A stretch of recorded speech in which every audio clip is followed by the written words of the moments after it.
Hello and welcome to another episode of the CUFI Weekly. As we're on day 76 of Israel's war against Hamas, I think we can say without any shadow of doubt, international institutions have failed.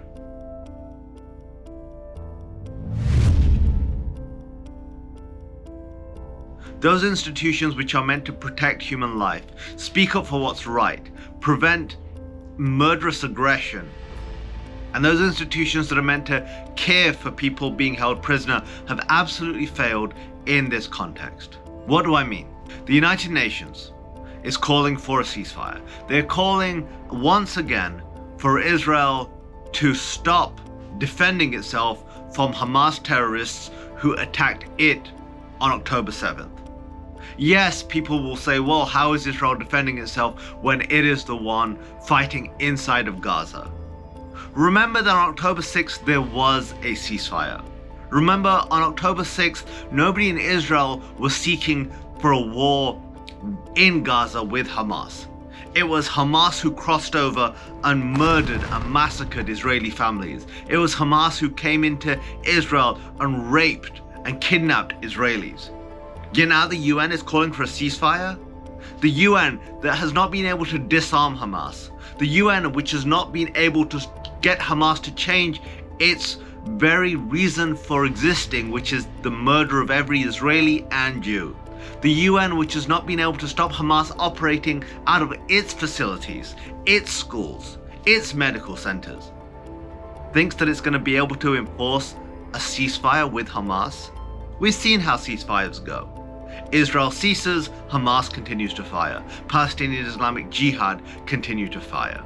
Just this week, Hamas released more videos of Israelis being held by them, of Israeli hostages being held by the terror group.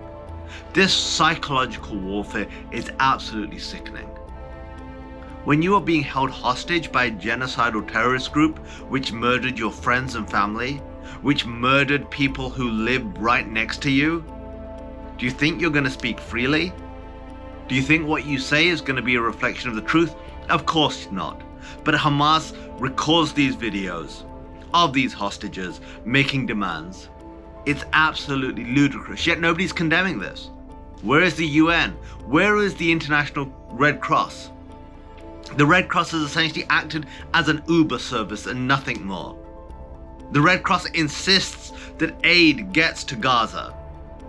It insists that Israel do more, yet it won't do more to find out about the welfare of Israeli hostages, to visit Israeli hostages. Hamas continues to show how evil it is. Hamas continues to show how insidious it is. Hamas continues to show how it seeks to manipulate, use psychological warfare. It continues to tell the world what it believes and what it wants to do to Israelis and Jews.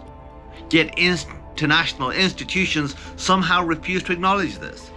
When someone tells you who they are, believe them. When someone shows you who they are, you shouldn't be able to ignore it. But somehow the UN, the Red Cross, and all these other institutions have some sort of blind spot when it comes to Hamas. Or is it because Israel is involved? Is it because a Jewish state is involved? Regardless of all of the evil in the world, Israel lives. Israel is thriving. And while Israel is going through a difficult time, Israel and the people of Israel and the Jewish community must know that they have friends. They have millions of members of Christians United for Israel who stand with them today, who will stand with them tomorrow, and will stand with them forever. This is Kasim Hafeez for the CUFI Weekly. For Zion's sake, do not remain silent. Thanks for checking out this episode. Be sure to like and subscribe so you get a notification every time a new episode hits. And if you want to check out some of our previous episodes, and we've got some really good ones, click on one of the thumbnails and that will take you right there. And finally, if you want to know more about CUFI and the work we do, go to cufi.org to check out all the resources we have available free to you.